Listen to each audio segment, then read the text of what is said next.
షేర్లింగపల్లి నియోజకవర్గంలోని హైదర్నగర్ డివిజన్లో ఉద్యమకారులు శ్రీకాంత్ మరియు కుకట్పల్లి డివిజన్ మాజీ అధ్యక్షులు లక్ష్మీనారాయణతో పాటుగా 50 మంది ముఖ్య నాయకులు కాంగ్రెస్ పార్టీకి రాజీనామా చేసి ఎమ్మెల్యే మాధవ కృష్ణారావు ఆధ్వర్యంలో బీఆర్ఎస్ పార్టీలో చేరారు.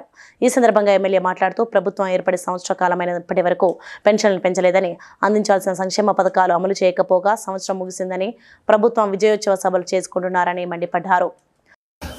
గెలిచి కూడా 1 year అయింది.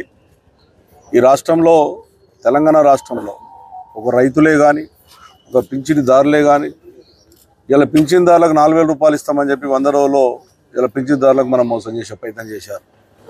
అది కూడా జనవరిలో ఇవ్వలేదు పింఛన్లు, ఆగస్టులో కూడా పింఛన్లు ఇవ్వలేదు.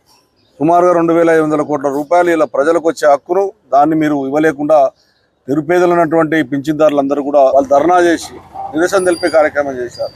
ఈ రకమైనటువంటి నిరసన కార్యక్రమం జరుగుతూ ఉంటాయి.